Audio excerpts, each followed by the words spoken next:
Assalamualaikum warahmatullahi wabarakatuh. Materi kita hari ini adalah kecelakaan kerja. Kecelakaan kerja adalah suatu kejadian yang tidak dikehendaki dan tidak diduga semula yang dapat menimbulkan korban manusia dan atau harta benda. Permenaker No. 03, Men. 1998. Pengertian lain kecelakaan kerja adalah semua kejadian yang tidak direncanakan yang menyebabkan atau berpotensial menyebabkan cedera, kesakitan, kerusakan atau kerugian lainnya. Standar ASN ZS 4801/2001. Sedangkan definisi kecelakaan kerja menurut OSAS 18001/2007 adalah kejadian yang berhubungan dengan pekerjaan yang dapat menyebabkan cedera atau kesakitan, tergantung dari keparahannya, kejadian kematian atau kejadian yang dapat menyebabkan kematian. Pengertian kecelakaan kerja dari beberapa sumber buku lain sebagai berikut. Menurut Sumamur, 2009, kecelakaan kerja adalah suatu kejadian atau peristiwa yang tidak diinginkan yang merugikan terhadap manusia, merusak harta benda atau kerugian terhadap proses. Menurut Gunawan dan Waluyo, 2015, kecelakaan adalah suatu kejadian yang tidak direncanakan, dan tidak diharapkan yang dapat mengganggu proses produksi, operasi, merusak harta benda, aset, mencederai manusia, atau merusak lingkungan.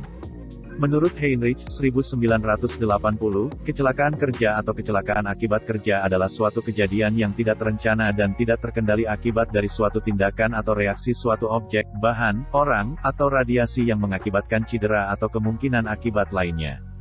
Menurut RIS 2009, kecelakaan kerja merupakan hasil langsung dari tindakan tidak aman dan kondisi tidak aman, yang keduanya dapat dikontrol oleh manajemen.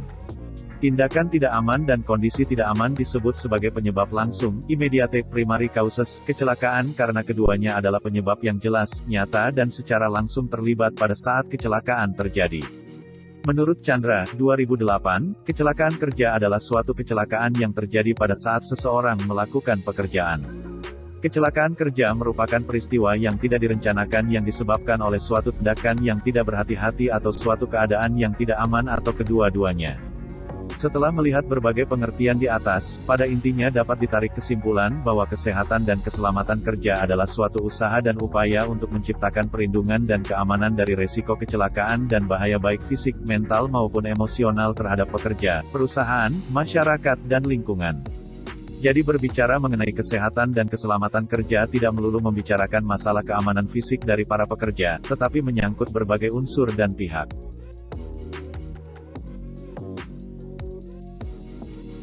Penyebab kecelakaan kerja terjadi karena perilaku personel yang kurang hati-hati atau ceroboh atau bisa juga karena kondisi yang tidak aman, apakah itu berupa fisik, atau pengaruh lingkungan. Widodo, 2015. Berdasarkan hasil statistik, penyebab kecelakaan kerja 85% disebabkan tindakan yang berbahaya, unsafe act, dan 15% disebabkan oleh kondisi yang berbahaya, unsafe condition. Penjelasan kedua penyebab kecelakaan kerja tersebut adalah sebagai berikut. Ramli, 2010. 1. Kondisi yang berbahaya, unsafe condition, yaitu faktor-faktor lingkungan fisik yang dapat menimbulkan kecelakaan seperti mesin tanpa pengaman, penerangan yang tidak sesuai, alat pelindung diri, APD, tidak efektif, lantai yang berminyak, dan lain-lain.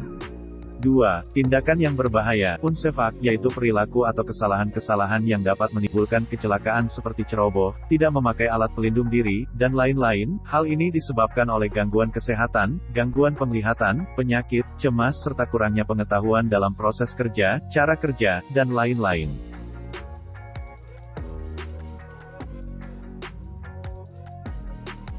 Sedangkan menurut Ridley, 2008, penyebab terjadinya kecelakaan kerja ada 4 yaitu 1. Situasi kerja. 2. Kesalahan orang. 3. Tindakan tidak aman. 4. Kecelakaan. Yang pertama situasi kerja seperti pengendalian manajemen yang kurang. Standar kerja yang minim, tidak memenuhi standar, perlengkapan yang gagal atau tempat kerja yang tidak mencukupi. Yang kedua kesalahan orang seperti keterampilan dan pengetahuan yang minim. Masalah fisik atau mental, motivasi yang minim atau salah penempatan. Perhatian yang kurang. Yang ketiga tindakan tidak aman seperti, tidak mengikuti metode kerja yang telah disetujui. Mengambil jalan pintas, menyingkirkan atau tidak menggunakan perlengkapan keselamatan kerja. Yang terakhir kecelakaan seperti kejadian yang tidak terduga, akibat kontak dengan mesin atau listrik yang berbahaya. terjatuh, terhantam mesin atau material yang jatuh dan sebagainya.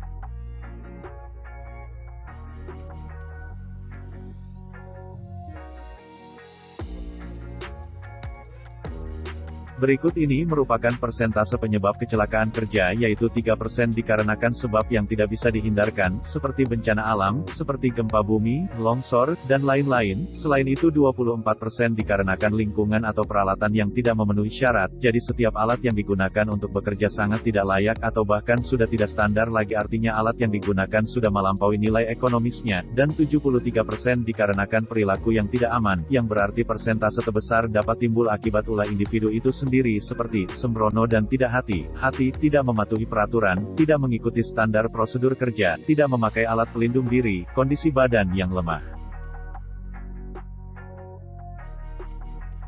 Berikut ini merupakan beberapa contoh kecelakaan kerja yang sering terjadi. 1. Kebakaran di tempat kerja. 2. Konsleting arus listrik. 3. Kecelakaan kerja akibat zat yang berbahaya. Kebakaran merupakan suatu kecelakaan kerja yang mungkin bisa terjadi dengan berbagai faktor, seperti 1. Human error atau faktor kelalaian. Faktor utama yang seringkali menjadi penyebab terjadinya kebakaran adalah faktor kelalaian, human error. Kelalaian memang sifat dasar manusia yang tidak bisa dicegah namun dapat diminimalisir. Yang kedua, bahan mudah terbakar. Faktor lain yang menjadi penyebab terjadinya kebakaran adalah adanya bahan-bahan yang mudah terbakar di sekitar api menyala. Jika bahan mudah terbakar seperti kertas, kardus dan cairan flammable lainnya tidak dibuang secara teratur, maka dapat meningkatkan potensi bahaya terjadinya kebakaran. Yang ketiga, peralatan listrik. Kebakaran yang disebabkan oleh peralatan listrik adalah salah satu jenis penyebab kebakaran paling umum di tempat kerja. Beberapa peralatan listrik dan mesin panas memiliki potensi besar menyebabkan terjadinya kebakaran. Yang keempat, rokok. Membuang puntung rokok sembarangan dapat menyebabkan kebakaran apabila terkoneksi dengan bahan yang mudah terbakar. Oleh sebab itu, di tempat kerja biasanya disediakan smoking area yang jauh dari bahan mudah terbakar. Konslet. Penyebab terjadinya korsleting listrik ini memanglah cukup beragam. Penyebab paling sering adalah kelalaian manusia, yaitu menyambungkan kabel tidak sesuai dengan ketentuan yang berlaku. Misalnya dengan adanya penumpukan beban listrik yang berlebihan yang dilakukan. Di samping itu, bisa jadi karena kabel listrik tanpa sengaja mengelupas sehingga akibatnya membuat saluran bertegangan menempel ke saluran netral. Berikut ini adalah hal-hal yang menjadi penyebab konsleting listrik beserta potensi bahaya yang akan terjadi. 1. Kabel kecil yang terlalu banyak beban. Salah satu hal yang menyebabkan konsleting listrik dapat terjadi adalah kemungkinan adanya kabel kecil yang banyak dibebani peralatan listrik. Hal tersebut membuat beban listrik pada kabel tidak seimbang dan menyebabkan konslet pada akhirnya.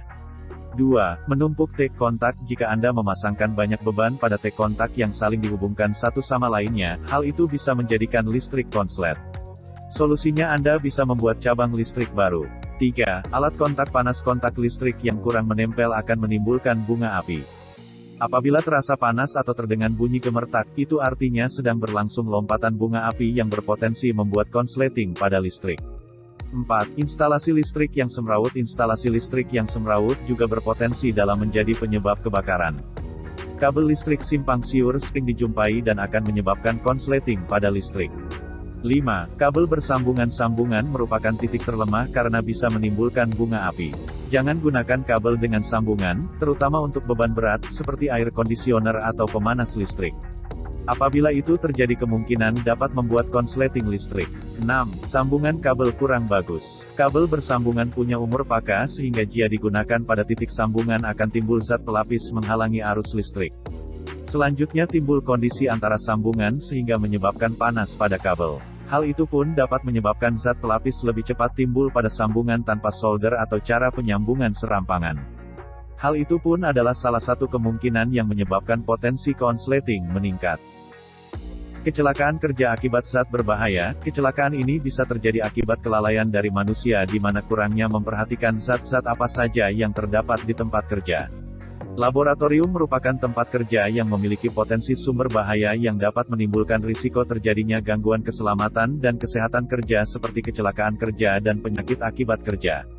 Pada laboratorium analisis, banyak terdapat bahan-bahan kimia berbahaya yang dapat menimbulkan terjadinya kecelakaan. Kualitas upaya kesehatan dan keselamatan kerja sangat penting untuk menghindari atau meminimalkan potensi terjadinya kecelakaan kerja. Salah satu upaya yang dapat dilakukan adalah melalui kegiatan analisis risiko kesehatan dan keselamatan kerja. Risiko yang ada di laboratorium analisis adalah berkaitan dengan bahan utama yang digunakan, yaitu bahan kimia. Laboratorium ini memiliki banyak potensi bahaya yang dapat menimbulkan risiko kesehatan dan keselamatan kerja bagi pengguna laboratorium. Kegiatan yang dilakukan dalam laboratorium ini adalah untuk membuat reagen dan praktikum menganalisis gugus fungsional. Bahan kimia yang digunakan dalam praktikum yang dapat berpotensi sebagai sumber bahaya meliputi HNO3 pekat, fenol, H2SO4 pekat, etanol, dan ether.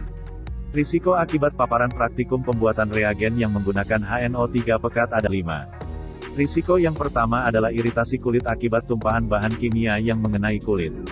HNO3 pekat dapat menyebabkan luka bakar pada kulit, iritasi mata akibat terkena percikan, iritasi saluran pernafasan, bahkan dapat menyebabkan kerusakan paru, membran mukosa saluran pernafasan atas kulit dan mata bila terpapar terus-menerus. Risiko penggunaan fenol dalam kegiatan praktikum di laboratorium ini adalah menyebabkan iritasi pada kulit dan mata akibat terkena tumpahan atau percikan zat. Risiko penggunaan H2SO4 pekat meliputi dapat mengakibatkan iritasi jika terkena kulit dan mata secara langsung, menimbulkan iritasi pada saluran pernafasan, luka bakar pada kulit, dan dapat menimbulkan kerusakan membran mukosa pada mata, mulut dan saluran pernafasan. Penggunaan etanol dalam kegiatan praktikum dapat berisiko timbulnya nyala api akibat cairan dan uap, dapat mengakibatkan iritasi saluran pernafasan, mata dan kulit. Ether juga dapat berisiko timbulnya nyala api akibat cairan dan mengakibatkan iritasi kulit, mata, saluran pencernaan, dan saluran pernafasan. Risiko bahaya yang paling tinggi adalah percikan atau paparan bahan kimia HNO3 pekat, fenol, dan H2SO4 pekat. Ketiga bahan kimia merupakan bahan kimia yang apabila terkena kulit berpotensi menyebabkan luka bakar pada kulit. Ketiga bahan kimia ini sering digunakan dalam keseharian sebagai salah satu bahan praktikum. Pengguna laboratorium sering teledor dan kurang berhati-hati saat melakukan praktikum sehingga ketiga bahan kimia di atas tersenggol dan terjatuh yang kemudian dapat menimbulkan percikan dan terpapar pada kulit pengguna laboratorium. Penggunaan bahan kimia pada laboratorium analisis adalah hal yang harus dilakukan sehingga bahaya yang ada akibat penggunaan bahan kimia tersebut harus disosialisasikan dengan baik pada pengguna laboratorium. Hal ini agar pengguna laboratorium tidak melakukan kesalahan dalam memperlakukan bahan kimia sehingga risiko yang ada dapat terjadi dan membahayakan kondisi kesehatan dan keselamatan pengguna laboratorium.